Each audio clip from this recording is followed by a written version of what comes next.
व्यक्तिगत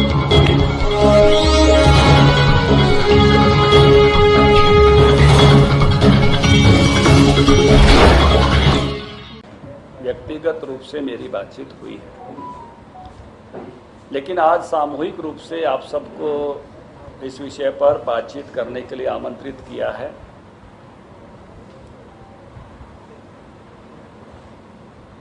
इस विषय में जो वातावरण है उसमें से बहुत सारा वातावरण बहुत सारी शंका और भ्रम खड़ा करने के कारण बना है। तो इस मामले में जो 3 विधेयक पारित हुए हैं, खास करके अपने इस क्षेत्र में, विशेष तौर से पंजाब में, थोड़ी मात्रा में हरियाणा में, इसके मामले में एक शंका, एक भ्रम का वातावरण उत्पन्न किया और उसी पर बात करने के लिए मैं आपके सामने उपस्थित हूं।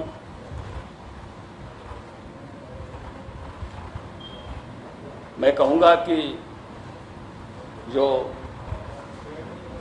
बुरी बात है वो ये है कि एक पॉलिटिकल पार्टी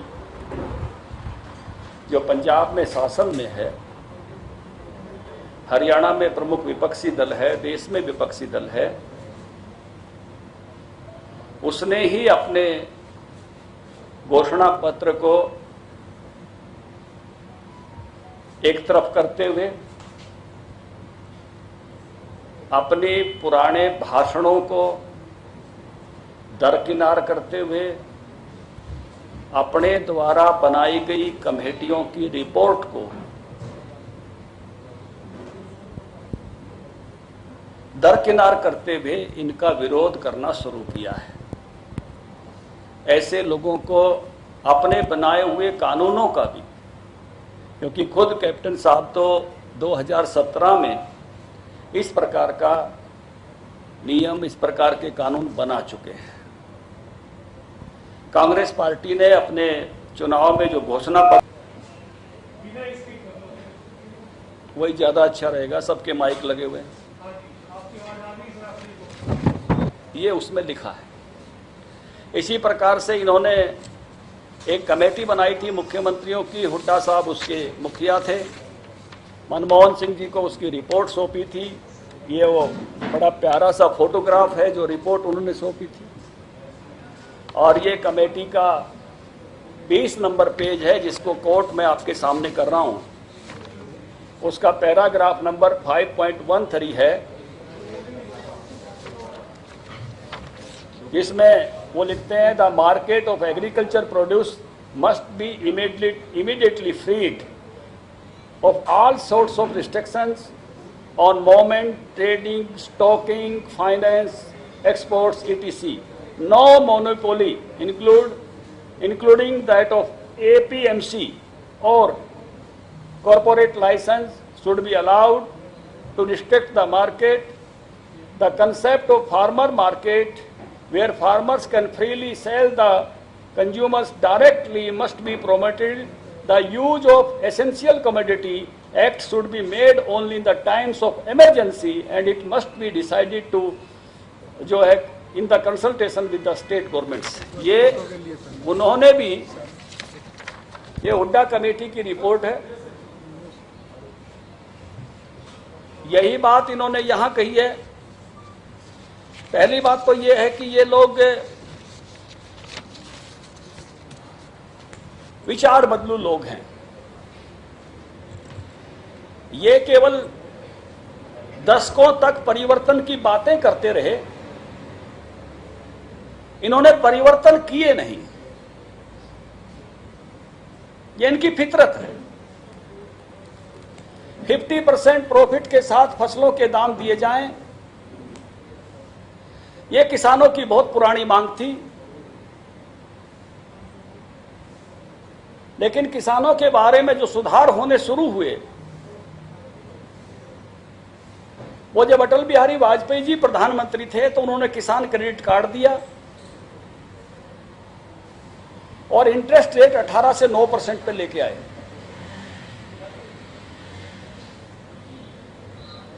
उसके बाद वो घटते घटते 4% पे आया और हमारी स्टेट में तो 0% पे आ गया। कोऑपरेटिव का सारा ब्याज हरियाणा सरकार भरती है। कोऑपरेटिव से जिसका किसान क्रेडिट कार्ड है, समय पर पैसा देता है तो उसको कुछ नहीं भरना पड़ता।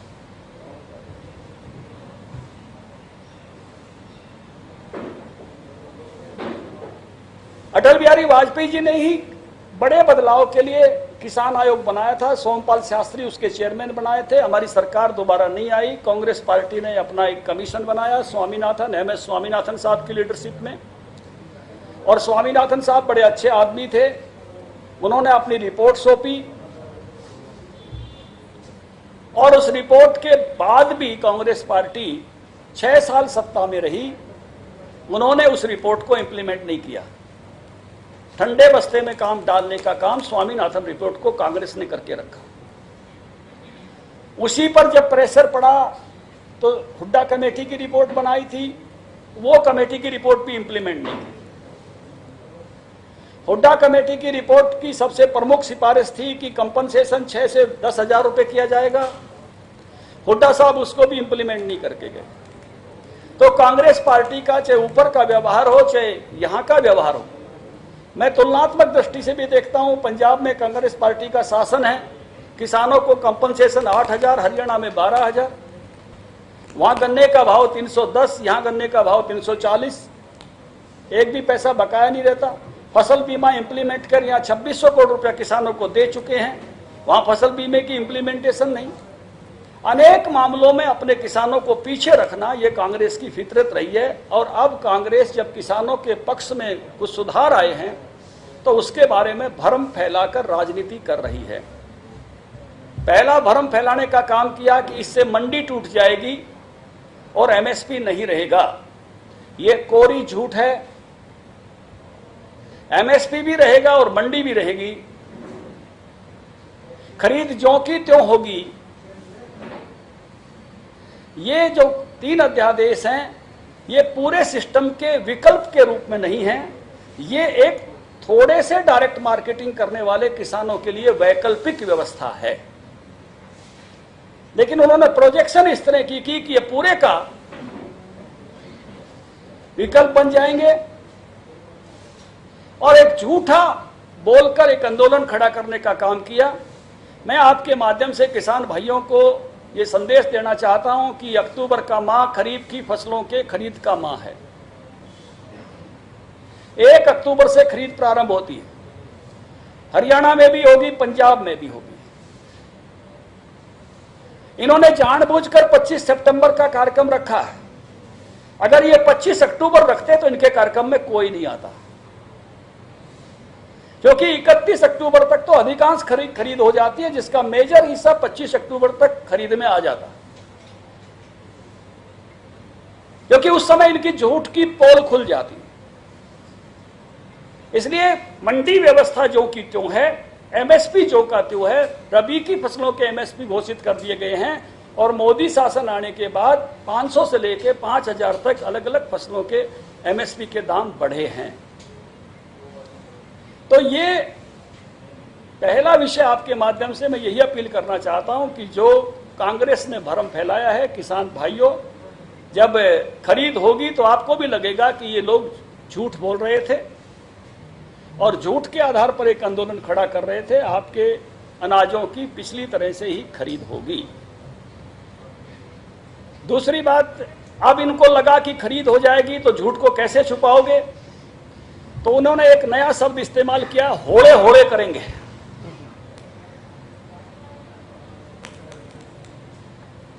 उसकी भी पोल में खोल देता हूं कि अभी 4 साल शासन में है केंद्र सरकार।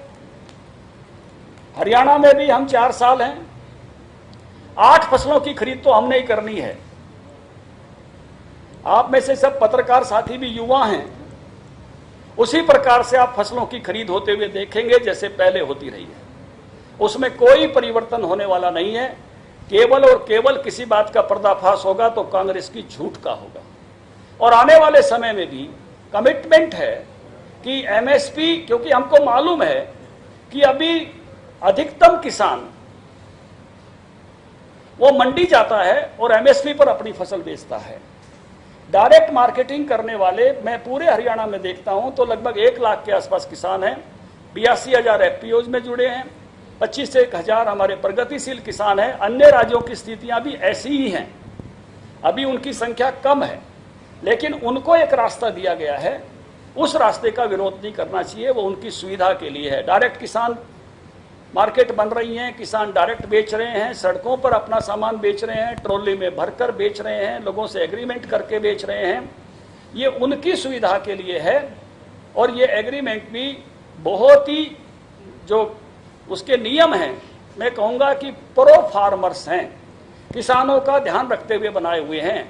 कोई ज़्यादा पैसे वाला व्यक्ति अधिक पैसे देकर किसी एग्रीमेंट करते हुए किसान की जमीन नहीं ले सकता, क्योंकि बहुत सारे भाषण में देख रहा हूं कह रहे हैं 40 साल के लिए ले लेंगे, एक फसल से 5 सालों तक का मैक्सिमम एग्रीमेंट है, उससे लंबा एग्रीमेंट का उसमें प्रोविजन नहीं है। और उसमें यह लिखा है कि उसके बदले में कोई जमीन नहीं ले सकता ज्यादा पैसे भी देता है तो, उसके बदले में कोई बंधुआ खेती नहीं करा सकता ज्यादा पैसे देता है तो। अगर किसान की फसल किसान किसी कारण से उसकी पूर्ति नहीं कर पाता है, जो ई रजिस्ट्री का हिसाब है, तो उसको केवल लागत देनी पड़ेगी, और अगर व्यापारी अपने उससे मुकरता है तो उसको 1.5 गुना देना पड़ेगा। ये उसके नियम में ही है। और ऐसी ई रजिस्ट्री जिसकी कॉन्ट्रैक्ट खेती होगी उसका बीमा भी जरूर होगा, तो बीमा होगा तो किसान की लागत तो बीमे से ही आ जाएगी, तो उसका कोई नुकसान उसमें से होने वाला नहीं है। और क्वालिटी कंट्रोल थर्ड पार्टी के हाथ में होगा, लेने वाला क्वालिटी कंट्रोल नहीं करेगा। हमारी हर मंडी में अब क्वालिटी लैब लग रही है, तो ये इसके बारे में भी जो संरक्षण दिया गया है वो संरक्षण बहुत ही गजब का दिया गया है। एक और विषय पर जो है एड्रेस कर रहे हैं ये लोग कि कोर्ट में क्यों नहीं दिया, एसडीएम को क्यों दिया। कोर्ट में लंबा समय लगता है, एसडीएम के यहाँ जल्दी निर्णय हो इसलिए दिया गया है, और उसमें किसान प्रतिनिधि जोड़ने और व्यापारी के प्रतिनिधि जोड़ने का भी विधान दिया गया है, और उसमें 50,000 से 5 लाख तक के जुर्माने का अधिकार एसडीएम को दिया गया है व्यापारी पर, अगर वो उससे अपनी बात से मुकरता है तो। और उसका जल्दी निर्णय हो जाए तो अगली सुनवाई डीसी के पास दी गई है। प्रशासनिक व्यवस्था में उससे जल्दी निर्णय होते हैं कोर्ट की व्यवस्था से, इसलिए वो विधान किया गया है। तो ये सारे के सारे सिस्टम, और ये आपके लिए वैकल्पिक हैं। आपने मंडी जाना है मंडी जाएं, आपने अगर डायरेक्ट मार्केटिंग करनी है तो डायरेक्ट मार्केटिंग करें, इसकी डायरेक्ट मार्केटिंग की कोई बाध्यता नहीं है। ये अगर आप अवसर लेना चाहते हो अपने सामान से, क्योंकि एक अध्ययन है, इसके अध्ययन में भी आया है, एक सामान्य बात चलती है कि किसान जितना 6 महीने में कमाता है, व्यापारी उतना 6 दिन में कमाता है। तो वो 6 दिन और 6 महीने वाला जुड़ जाए तो किसान के पास ज़्यादा पैसे हो सकते हैं। तो ये सारी बातें किसानों के पक्ष की हैं, और आंदोलन का आधार केवल और कोई भ्रम है। जब चीज़ें धरातल पर खरीद की अपने आप उतरेंगी तो इसकी भी समाप्ति होगी। मैं आपके माध्यम से अपील करना चाहता हूँ कि ये देश अपना है, इस देश के किसान सबसे महत्वपूर्ण हैं, और ये पहली ऐसी सरकार है जिसने स्वामीनाथन कमीशन की सिफारिश मानते हुए A2+FL के आधार पर फसलों के दाम दिए हैं। ये पहले ऐसे प्रधानमंत्री है जिसने किसान सम्मान निधि देते हुए किसानों के खाते में 6,000 रुपये डायरेक्ट दिए। कभी कांग्रेस पार्टी की किसी सरकार ने कभी ऐसा नहीं किया, ना ही कि लागत आयोग की सिफारिशों को मानते हुए उस प्रकार का MSP दिया, और ना ही इस प्रकार से जोखिम फ्री जो करने का काम किया, कंपनसेशन बढ़ाकर फसल बीमा देकर इस प्रकार से किसान को जोखिम फ्री करने का काम भी नहीं किया। और जितनी उदारता के साथ, मैं शब्द इस्तेमाल कर रहा हूं, PSS स्कीम के तहत, प्राइस स्टेबलाइजेशन स्कीम के तहत केंद्र सरकार हम लोगों को बाजरा, ये क्या, सरसों खरीदने में, सूरजमुखी खरीदने में मदद करती है, जिसके कारण से हम सारी सूरजमुखी, सारी सरसों खरीद पाते हैं। अन्य राज्य सरकारें भी उसी प्रकार से अगर अपना उसमें पहल करती हैं तो निश्चित रूप से अपने किसानों को लाभ दे सकती हैं। तो गन्ना किसानों को अभी जो मैंने रेट की बात की, जो FRP और SAP का जो फर्क है, जो स्टेट का प्राइस है वो एसएपी है, केंद्र का एफआरपी है, उसका गैप जो है किसानों को अच्छा दाम मिले, हरियाणा में हमारी सरकार देती है, इसलिए हम 340 पर उसको ले जा पाए। तो ये सारे के सारे कदम किसानों के हित में हैं और इससे पहले इतने अच्छे कदम कभी नहीं उठाए गए।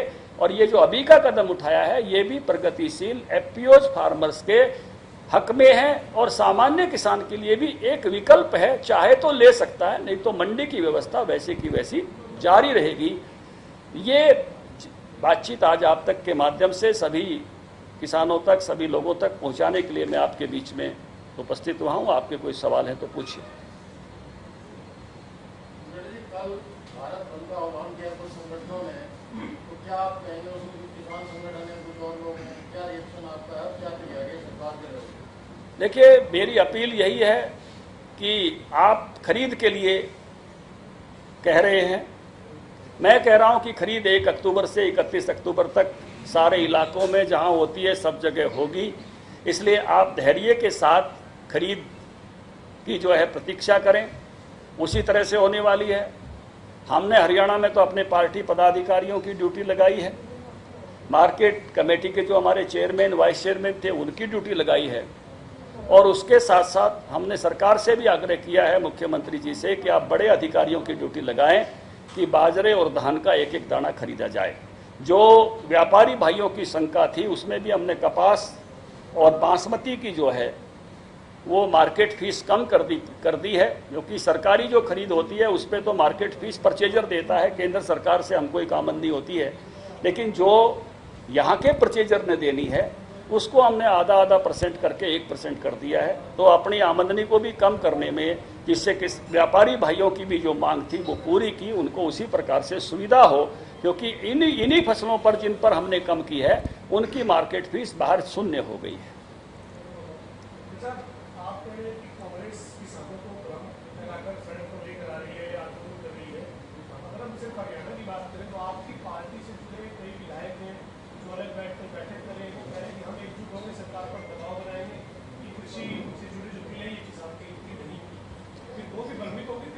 नहीं, ऐसा नहीं है।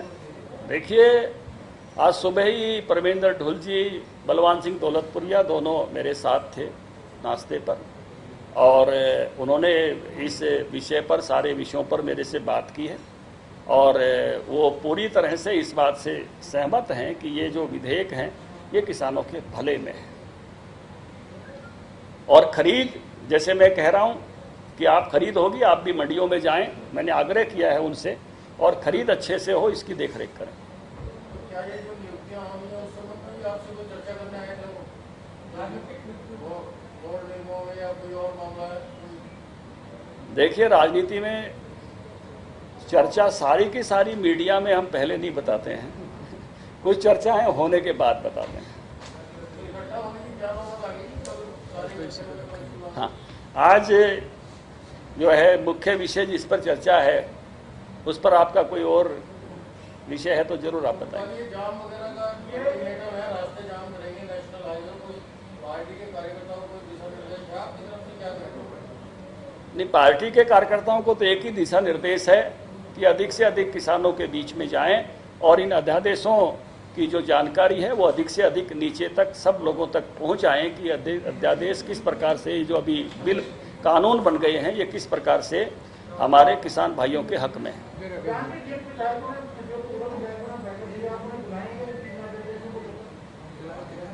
आपने सुना नहीं, मैं वो बात का उत्तर दे चुका हूँ।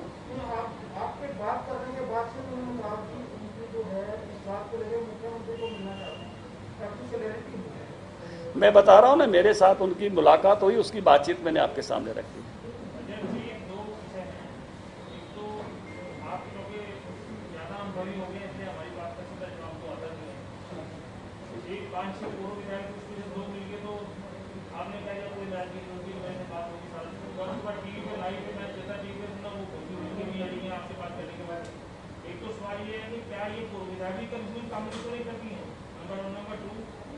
आज बड़ौदा में आपके जो कृषि मंत्री हैं, हालांकि उनका ज्ञान भी साथ साथ आ गया कि ये सब हो रहा है, और लोगों ने फोटो के लिए खिंचवाने के लिए मेरे साथ बात की है, उनका आज जिस तरीके से आपने वीडियो देखो विरोध हुआ,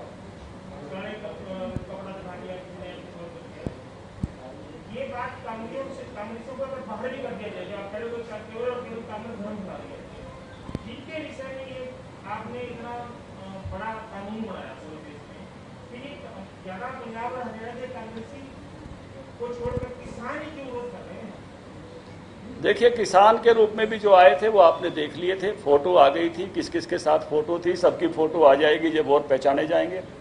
और जो विरोध कर रहे हैं वो भी किनके साथ उनके फोटो हैं, उन्होंने भी चुनाव लड़े हैं, कौन सी पार्टी में थे, आपको सबकी जानकारी है। ऑल आर पॉलिटिकल मैन जो इसमें आगे आ रहे हैं वो सब पॉलिटिकल आदमी। आप जानते हो कांग्रेस तो सीधे सीधे मुख्यालयों पर गई है, झंडे लेकर आई थी। कांग्रेस ने कोई इस बात को छुपाया नहीं है। कांग्रेस विचार बदलू पार्टी है, किसानों के भले में कुछ परिवर्तन करती नहीं है और केवल परसेप्शन के आधार पर। लेकिन अब लोग जागरूक हो गए हैं, हर बात नीचे तक जाती है, जानकारी नीचे तक जाती है और इसलिए कांग्रेस पार्टी सिकुड़ती जा रही है। एक सदी पुरानी पार्टी का इस प्रकार का वैचारिक दिवालियापन होगा ऐसा मैंने कभी अंदेशा नहीं लिया था। हम कांग्रेस के नेताओं को, कितने बड़े बड़े लोग कांग्रेस में, गांधी जी, नेताजी सुभाष चंद्र बोस, सरदार पटेल, कैसी कैसी पर्सनैलिटीज थी, लेकिन आज पार्लियामेंट में कपिल सिब्बल कुछ बोलते हैं, राहुल के सामने माकन जी का भाषण आ रहा है, घोषणा पत्र आ रहा है, 5 मुख्यमंत्रियों की कमेटी की रिपोर्ट आ रही है और फिर मुकर जाते हैं। ऐसे कांग्रेसियों के बारे में हमने कभी सोचा न था। तो ये जो इनकी हालत है ये वास्तव में बहुत दयनीय है।